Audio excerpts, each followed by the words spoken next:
Hi guys, welcome back to another orgies. Guys, how you all doing? If you are new here, you are welcome, and if you are a returning subscriber, God bless you as you always come back to watch my video. My people, today video na about Tinubu, my people, and them Oduduwa nation people, which is Sunday Igboho. Now a lot of people they reason say, how come a lot of Yoruba say say Tinubu no go fit win this election for 2023, say dem no go give Tinubu ticket for this primary election, say no go win, go get the way they go take do am. Now Tinubu win the ticket no be issue. A lot of people dey talk say Fayemi say e get the game wey Fayemi play, say no be Fayemi buy ticket, say na Tinubu na him buy Fayemi ticket, na make Fayemi come talk say he wan step down for Tinubu. Say Fayemi know 100% say he no go fit win, but he just by deceiving people carry supporter come make dem come vote for am. So as they come reach there, he can't change game. Now all these many people, no be only Fayemi step down, many people step down for Tinubu. Now a lot of people dey reason say these are the things wey be say the Yoruba people, so nation people supposed to do by them supporting Tinubu, because to collect Oduduwa nation no be one day job, no be wetin dem go just fit collect. Say if Yoruba people vote Tinubu in, dem vote Yoruba person in, the right person for Yoruba, that is when dem go come dey seek say dem wan divide, dem wan go on their own separate lane. Say no election for 2023, no election for 2023, no election for, say no election for 2023. Now people dey reason say if Oduduwa people fit let this join hand together, fit let Tinubu to become president for 2023, say that is when they suppose dey request for their Oduduwa nation, because Oduduwa nation no be wetin dem go just fit stay collect one day. Now Tinubu don win primary election, which a lot of people dey talk say Tinubu no go fit ever win primary election. Say the North people go play the game, they go play the game, so say Tinubu go lost the election. Now e come dey shock say many people wey step down for Tinubu, many people wey step down for Tinubu, many of these people sef, some are not people wey dey step down for Tinubu, some are from North people, North wey be say dey step down for Tinubu, wey dey talk say na Tinubu na good leader, e fit to become president, they just step down for Tinubu. No be only Fayemi step down for Tinubu. So a lot of people reason say if the Oduduwa nation people, Yoruba people, fit work together with Tinubu, that is when they can, if Tinubu now become president and Yoruba self don start to dey rule, that is when the Oduduwa nation people fit come outside to come request say they want their own nation, they no wan get anything to do with Fulani again. But if they just get up say okay, no election, no, and they decided to talk say they wan go on their own separate way, say no election, that means because Fulani people go feel say the Yoruba people they no dey unite, say they no like themselves, they will come use the opportunity to play game wey be say they will come see the rule again. So e good the way Tinubu win this primary election, but no be say na only there no be reach. The Yoruba people need to understand say if they no still go support Tinubu, vote for Tinubu for this 2023 election, that means if Atiku enter, Atiku na still from North.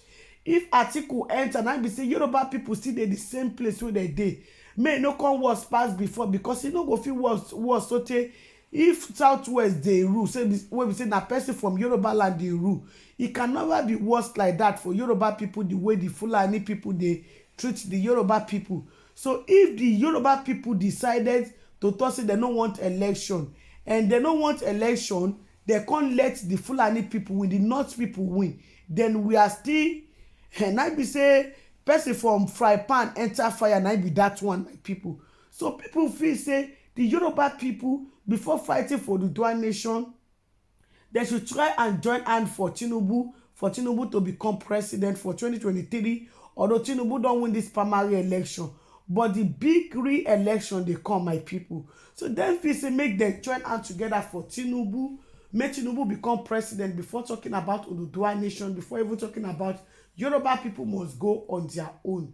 Now wey be say Tinubu don win, so people come dey talk say are Yoruba people still going to continue to, as Tinubu don win and wey be say don show off, a lot of people say okay, no be say Fulani dey play game, no be say Fulani people no wan give ticket, the North people no wan give ticket, no be say the North people no wan give Tinubu ticket, say dem be wan use Osinbajo against Tinubu, but dem no succeed. Tinubu later win. Now my people, as Tinubu come later win, so a lot of people come dey reason say whether the Oduduwa people go continue to dey agitate, abi dem go just kukuma say dem wan support Tinubu, since wey be say Yoruba person e don win ticket for APC, because dem feel say dem no go give Tinubu ticket. APC people no go give Tinubu ticket because the North people go wan continue to dey rule. So people see say as Tinubu don manage struggle get the ticket, whether the Yoruba people, some Yoruba people wey dey una know say no be all Yoruba people want Oduduwa nation. Inside 100%, 70% no want Oduduwa nation. Some percent still want Oduduwa nation. Why some fair want Oduduwa nation, but because say the Oduduwa nation no work, they decided to go for option B. So people feel say if option A no work, why they no go for option B? So as when we say Tinubu don collect this ticket now, let them go for option B, so that if this thing reach Yoruba people and say this Yoruba person become president, then everything go go smoothly. Everything go go smoothly. That is when the Yoruba people need to come outside and say, okay, oh, they want the Oduduwa nation. This is how we should go. Now, so you know, go come go. So that the North people say go see, say, power no do their hand again. They don't get anything wey be say they go fit do. Because say, as long as say North person still there for there, to get Oduduwa nation go dey very, very difficult. That is why they are saying that the Yoruba Oduduwa people, the Yoruba people, to join hands together to make sure say Tinubu become president for 2023. Because if Atiku become president for 2023, now be say now another fire on the mount, now be say now fry pan to fire. So if the Yoruba people really want to make things stay easy, then let them follow the rightful step.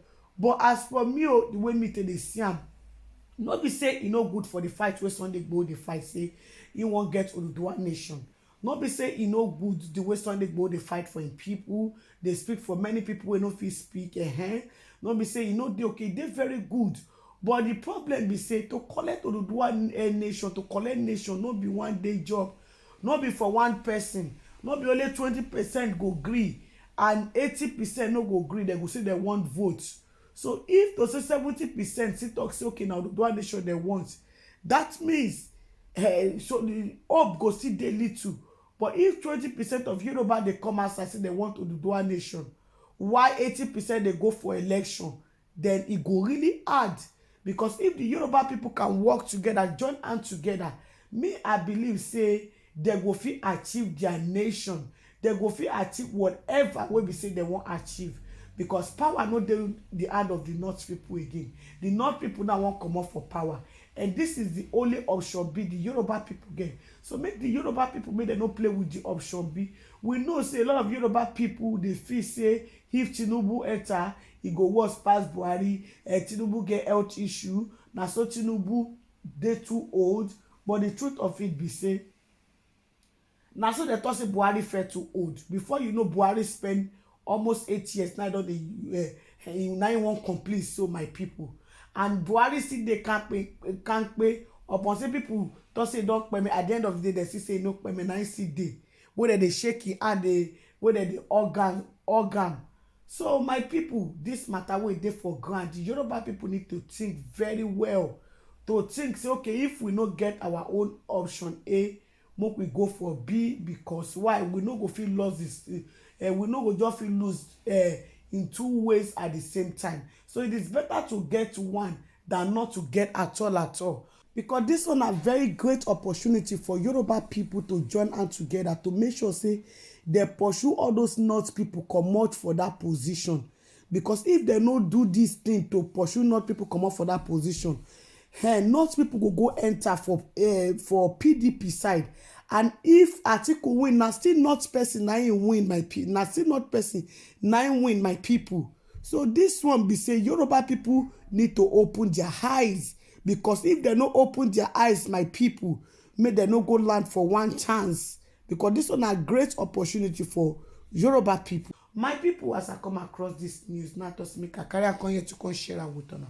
Make una let me know wetin una think for the comment section, and if una never subscribe, make una subscribe so that una no go miss any latest gist wey I dey upload. Now bye bye till I come on our next time. Bye guys, catch you in my next video. Bye guys.